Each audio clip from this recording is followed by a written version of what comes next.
as I said earlier, this is owned by Roland Wenzel, who owns Wenzel Vineyard, but he purchased his vineyard as well. We made this wine since '99, so it's been in our portfolio from the beginning. So definitely kind of a house sentimental favorite. But it's,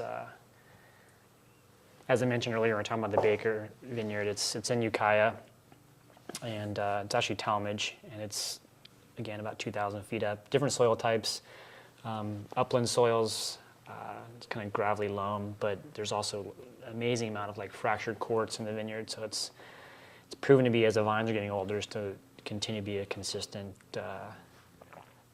source of high quality fruit for us. Mm-hmm. Yeah, it's different than the Baker. It's more high-toned and floral. Yeah, it's kind of like the hallmark for this vineyard. It seems to have these kind of violet pastilles. It's this violet notes are really prevalent in this wine, particularly when you're bottling. The tank is empty and you stick your notes in there, and it's amazing. So I think it's primarily from the stem inclusion. Mm-hmm. We made.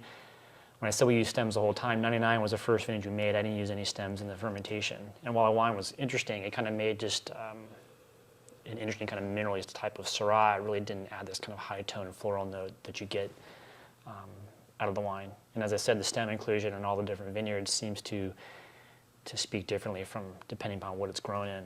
Right. So it's from black olive to violets to black peppercorn to, it's kind of spans the spectrum of different aromatic notes, which I think is interesting because the wines on their own, while I think from interesting sites, will still make distinctive wine. I think mm-hmm. the stems kind of add another level to the wine that really isn't there without the inclusion of the whole cluster. Mm-hmm.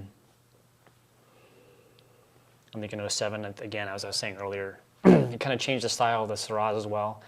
These wines are still, riper than the Pinots as far as the Brix level is concerned or potential alcohols, but I think they're kind of more in balance now.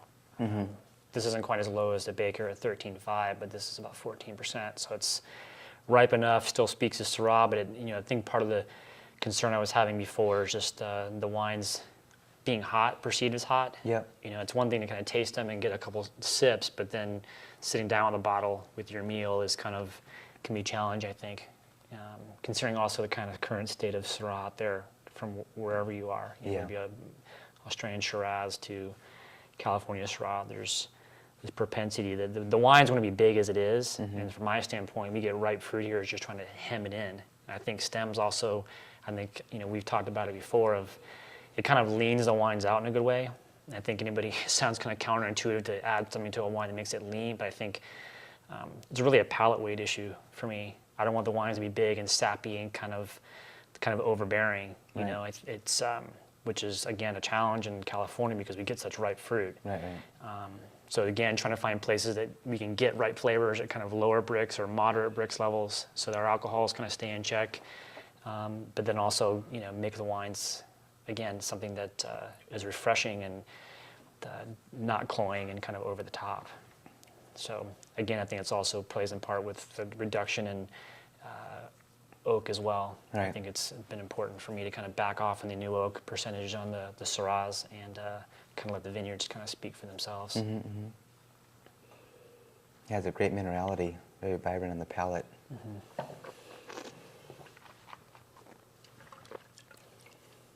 It's always really a pretty wine. I think the last couple of vintages have started to kind of fine-tune the profile. Mm-hmm. Some vintages like 03 were just a ripe vintage in general. It was hard kind of maintaining the kind of the vibrancy of the wine in some levels. I think for anywhere, whether it be in Burgundy or here or whatever, I think everybody 03 was a challenge. But I think now with the vineyards getting older, they seem to be they're ripening more evenly and producing a more consistent fruit source for us. Right. I've always been curious on how you come up with all these taste notes that you come up with. Right. Yeah, I think when we first started off, I would sit down and write up these kind of flowery notes that are, reticent of this or whatever. Right. And kind of, I think as it's kind of gone on, it's been interesting to see whether people do as far as speaking of kind of generalities, but specific, you know? So when you're talking about a fruit profile, is it red, is it blue, is it black? And let people kind of figure out what it is that they're getting. Right, I mean, right. Someone's raspberry, maybe someone's black cherry or something, you know what I mean? It's Definitely. pomegranate. I mean, when I write the notes now, I'm tasting what I'm saying, but again, I may mention griotte and no one knows what a griotte Yeah, is. yeah. So it's like, okay, what is that? There's also the perception of, oak. I mean, I think that's what I'm kind of looking for. Is it, do you get the vanilla and how's it affecting the palate? Do you get it on the finish? Is it kind of drying oak? Is it vanilla and what kind of perception you're getting? Palate weight.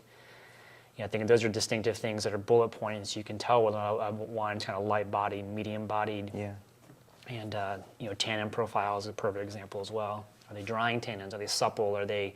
Supple, are they kind of round? You can have drying tannins where they kind of make your lips stick to your teeth. And those are things I think are more important now as I'm starting to write the notes that I think probably better suited for someone to use as a valuable tool as opposed to this kind of flowery dissertation on the wines. But it's always a challenge writing the tasting notes because you're writing at a specific time and the wines certainly change over Right, time. right. So it's, but again, I think it's important nowadays to just talk about the specifics and kind of bullet points of ideals as opposed to get into, the nitty gritty of,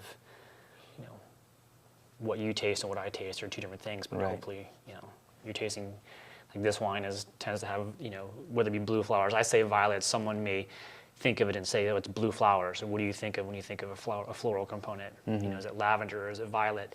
And black fruits, is it blackberry? Is it boysenberry? What type of fruit profile are you getting? So I think it's just, again, that's what I'm kind of doing more and more of, is just kind of talking in generalities. But Got it. anyways, the wine's good. So, Definitely. all right.